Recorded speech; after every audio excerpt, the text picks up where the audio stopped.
আমরা চাকরিজীবী পুরুষেরা সপ্তাহে 2 দিন ছুটি পাই, কিন্তু গৃহিণী নারীদের ছুটি কোথায়? আসসালামু আলাইকুম, কেমন আছেন সবাই? কাছে দূরে দেশে বিদেশে যে যেখান থেকে আজকের ভিডিওটি দেখছেন, আশা করি সবাই আল্লাহর রহমতে অনেক অনেক ভালো আছেন।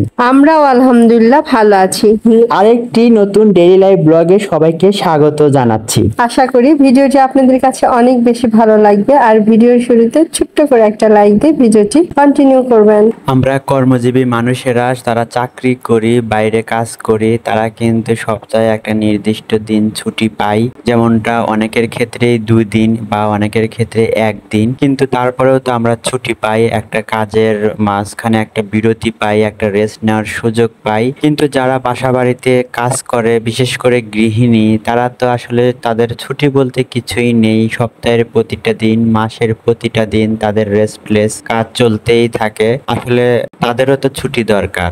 একটানা একটা মানুষ একই রকম ভাবে একঘেয়েমি লাইফ কতদিন লিড করতে পারে? আমরা কি কখনো এভাবে ভেবে দেখেছি? হয়তো খুব কম মানুষই এভাবে ভেবে দেখেছেন। কিন্তু আমাদের বাসা বাড়িতে আমাদের মা, বোন, বউয়েরা যেভাবে কাজ করে, ওনাদেরও তো রেস্ট দরকার। ওনারা কিন্তু একঘেয়েমি ভাবে এই একই কাজ করে যাচ্ছেন সপ্তাহের প্রতিটি দিনই। আমরা যারা অফিসে কাজ করি, হয়তো অফিসিয়াল ডে গুলোতে ব্যস্ত থাকি, বাইরে থাকি, বাসায় কম সময় থাকি, কিন্তু যেটুকু সময় থাকি সেই সময়টাতে কিন্তু আমরা চাইলেই তাদের পাশে দাঁড়াতে পারি। আর ছুটির দিনগুলোতে কিন্তু আমরা খুব ভালো মতোই তাদের একটা রিলিফের ব্যবস্থা করে দিতে পারি। সবকিছু করতে হবে এমনটা নয়, নাকে তেল মাখিয়ে ঘুম পাড়াতে হবে এমনটা কিন্তু তারা চায় না। তাদের পাশে গিয়ে একটু যদি তাদের হাতে হাতটা লাগানো যায়, তাদের সমব্যথী হওয়া যায়, তাতেই কিন্তু তারা অনেক বেশি খুশি হয়। আমরা উল্টা কি করি, বাসায় এসে আমরা তাদেরকে বলি সারাদিন কি করেছো, এগুলো করতে কি এত কষ্ট হয় নাকি, ঘরের কাজ করতে কি এমন আহামরি কষ্ট হয়, সারাদিন নাকে তেল দিয়ে ঘুম পেরেছো, এরকম কথা আমরা সবসময় বলেই থাকি। কিন্তু একটা বাসার কাজ করতে যে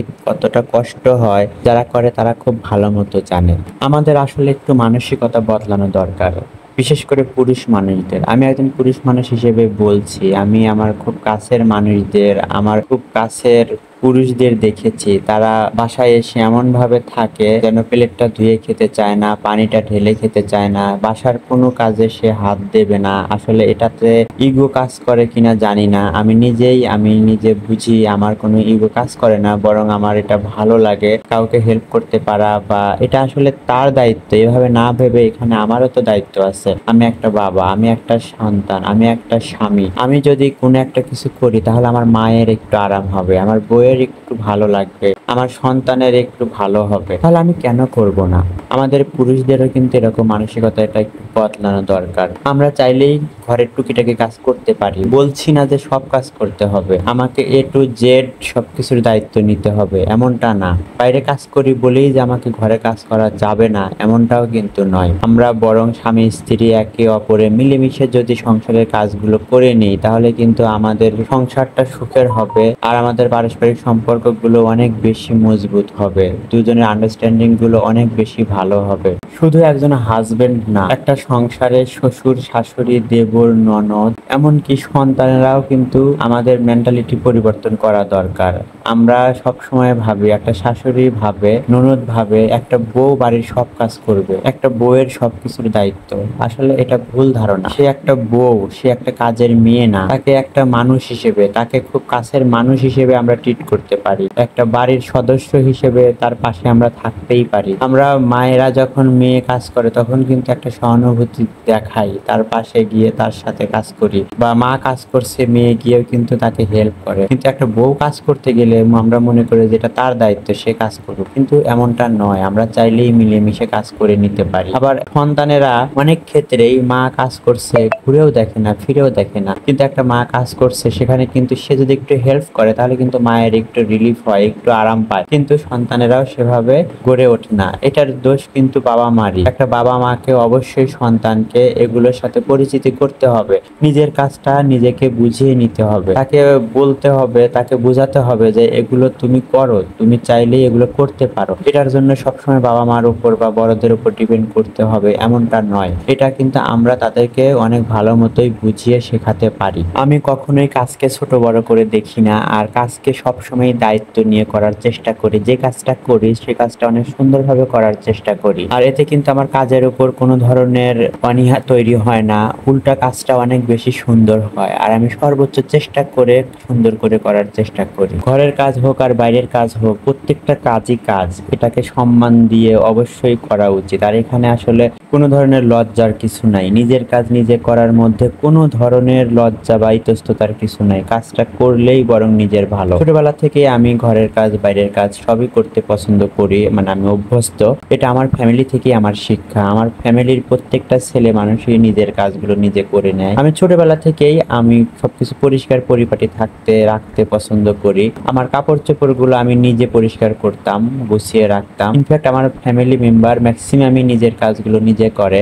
এটার জন্য অবশ্যই একটা ফ্যামিলি বিশেষ গুরুত্বপূর্ণ ভূমিকা পালন করে। একটা ফ্যামিলি তার পরিবারের সদস্যগুলোকে মানসিকতা বদলানোর জন্য গুরুত্বপূর্ণ ভূমিকা পালন করে। একজনকে অবশ্যই শেখানো উচিত, অনেক কিছুই তাকে দেখানো উচিত। আর অনেকে কিন্তু দেখে শেখে, আবার অনেকে ঠেকে শেখে, কিন্তু এই দেখে শেখা মানুষগুলোই কিন্তু লাইফে অনেক বড় হয়, অনেক সামনে যায়। এরা মানে চারদিকের পরিপার্শ্বিকতা ভেবে চিনতে নিজের মতো করে শিখতে পারে, নিজের মতো করে চলতে পারে। আর অনেকেই আছে অন্যের উপর ডিপেন্ড করে থাকার চেষ্টা করে, যে কোনো কিছুতেই হোক, সেটা বাবা মা বউ বা পাশের মানুষ, তার উপর ডিপেন্ড করে। এই ডিপেন্ডেন্ট মানুষগুলো কিন্তু লাইফে অনেক বেশি কষ্ট পায়, নিজেও কষ্ট পায়, যাদের উপর ডিপেন্ড করে তারাও কিন্তু অনেক বেশি কষ্ট পায়। তাই আমাদের উচিত অবশ্যই নিজের সেলফ ডিপেন্ডেন্ট হওয়া উচিত। একজনের উপর ডিপেন্ড করে থেকে তাকে কষ্ট না দিয়ে নিজে একটু কষ্ট হলেও দেখবেন যে এতে অনেক বেশি ভালো লাগা কাজ করে। নিজের মতো করে চলতে শেখা, নিজের মতো করে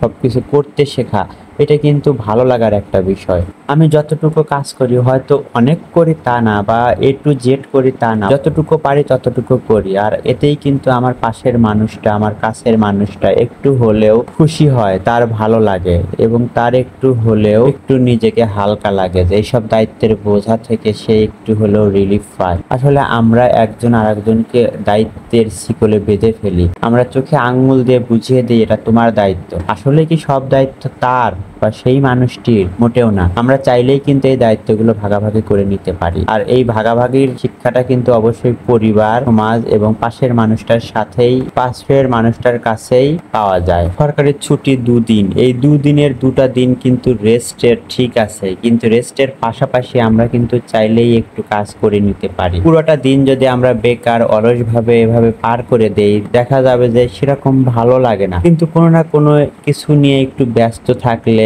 সময়টা ভালো মতো কেটে যায়, কাজটাও সুন্দর মতো হয়ে যায়, আর মনটাও কিন্তু ভালো থাকে। আর পরিবারকে সময় দিলে, পরিবারের জন্য কিছু করলে দেখবেন পরিবারের সুখ শান্তি বজায় থাকে, পারস্পরিক সম্পর্কগুলো অনেক বেশি সুন্দর থাকে, আর বাসাটাও অনেক সুন্দর হয়, কাজগুলো সুন্দর মতো হয়ে যায়। আর একটা সংসারের শান্তির জন্য কিন্তু এটুকুই এনাফ। বক বক করতে করতে কিন্তু ভিডিও শেষ প্রান্তে চলে এসেছি। আসলে আমি আমার মনের কথাগুলো বলেছি, এখানে কতটুকু যুক্তিযুক্ত আমি সেগুলো বলছি না, বা যদি আমার কথাবার্তায় বিন্দু পরিমাণ ভুল হয়ে থাকে প্লিজ সবাই ক্ষমা সুন্দর দৃষ্টিতে দেখবেন। এগুলো জাস্ট আমার মনের কথা, অনেকের সাথে হয়তো মানে একটু মত ঐক্য হতে নাও পারে, তবে আমরা কিন্তু আমাদের মানসিকতা বদলাতে পারি, এতে কিন্তু আমাদের নিজেদের জন্যই ভালো। প্লিজ চলুন আমাদের মানসিকতা বদলাই, শুধু এসব ক্ষেত্রে না, যে কোনো ক্ষেত্রেই। সমাজের এত চারদিকে অসঙ্গতি, আমাদের মানসিকতার প্রবলেমের জন্য অন্যকে কষ্ট পেতে হয়, নানান রকম ভাবে তাদের হেয় প্রতিপন্ন হতে হয়। আসলে